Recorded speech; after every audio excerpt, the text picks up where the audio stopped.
In 2026, one of your mantras should be never to defraud anyone of their hard-earned money. In today's video, we'll be looking at 10 Yahoo boys that made billions from internet scamming but lost everything after getting caught by the EFCC and the FBI. You will be shocked that the number one person on this list made 6.4 trillion naira from fraud, but currently he has lost everything and is currently in prison. Before we continue, if you are new to my channel, kindly subscribe and turn on your post notification bell icon so that whenever I post new videos, you are going to get the update as soon as possible. At number 10, we have Messi Oji. Messi Oji is one of the reasons why many United States of America universities and European universities are so suspicious when Nigerians apply for admission to study in their institutes. Messi Oji is a 26-year-old Nigerian youth that used fake university documents to gain a PhD fully funded scholarship to study at the University of Missouri in United States of America. He successfully arrived America with those fraudulent documents. He even got his social security number, opened an account, rented an apartment, and started living life like nothing happened. He didn't stop there. Messi Oji started living with a serial fraudster by name Shirley Waller, an online scammer. The apartment became a delivery point for stolen packages. The couple handled 193 stolen packages and allegedly defrauded people off of $1 million US. Messi Oji wasn't going for classes. The university moved ahead to terminate his PhD student visa. He was caught and he's currently spending 41 months in prison. At number 9, we have Ahamba Tochukwu. Tochukwu was the chief executive officer of Gavis Logistics Limited. He was arrested for using his company to defraud 400 investors of over 2 billion naira. Tochukwu promised his investors a mouth-watering 50% return on investments. Now, Tochukwu is currently waiting prosecution. At number 8, we have Saheed Sunday Owolabi.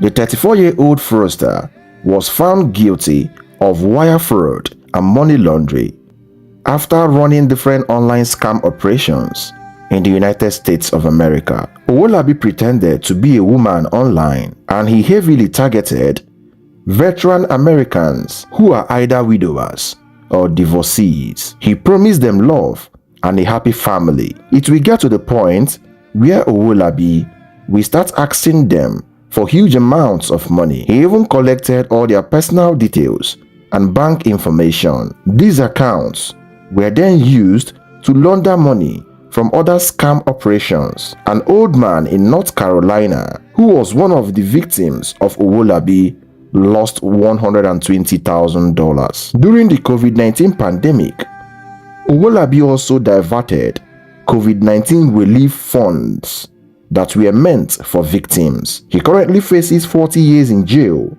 and a total forfeiture of all his assets. At number 7, we have Charles Osai Bovo. I know that internet fraud is a crime, but the story of Charles Osai Bovo after he was caught by the EFCC shows that in Nigeria, the degree of judgment is selective. Charles created fake profiles and impersonated Nollywood actor Frederick Leonard. Charles used this scheme to secure a £15,000 funding to produce a movie from a United Kingdom woman who is a huge fan of Frederick Leonard. This happened between February to August 2022. The victim later realized what happened and reported to the Economic and Financial Crimes Commission, the EFCC. The money trail was followed and Charles Osai Bovo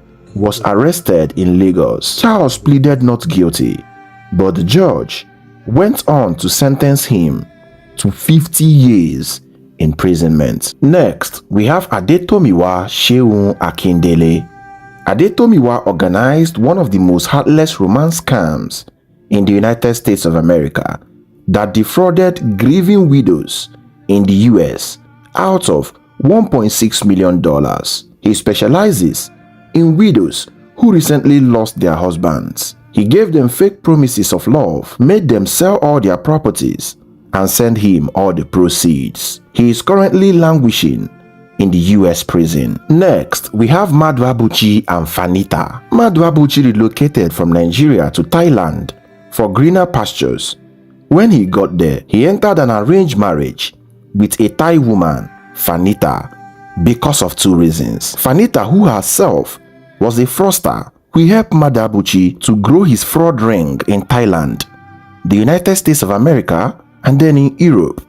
Secondly, the marriage will give Madwabi residency in Thailand. The couple carried out a romance scam that defrauded old women and men off of $3 million. Their arrest was a national surprise to Thailand. Both couple has submitted all they stole and risks spending 20 years in jail. Next, we have Tunde Bernak. Tunde Bernak, whose father is a Yoruba and his mom, a Canadian woman, was arrested in the United States of America for a 300 million euros romance scam, which targeted unfaithful married men and women across Europe. Tunde Bernak didn't act alone. He has other fraudsters that works with him. According to German authorities, majority of the money was not from romance.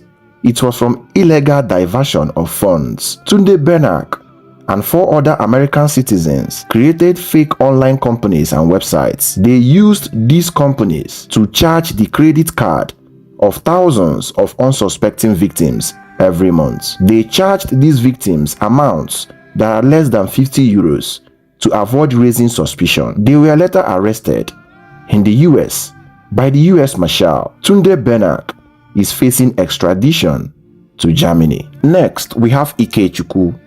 Ikechukwu, who relocated to Argentina for education, converted himself to a scammer whose job was to defraud women in Asia, Europe, and America off of their life savings through a romance scam. Ikechukwu promised these women fake marriages and love. When the European Union wanted to hunt down fraudulent syndicates that are messing up their economy, they started the Operation Jackal through the Interpol. But sadly, the first red flag they received came from Argentina, and it was none other than the Nigerian student Ikechukwu. All he stole has been taken away from him, and Ikechukwu will spend years in jail. Next, we have Tochukwu Albert Nnebocha. Tochukwu has just been extradited from Poland to face serious fraud cases in the United States of America.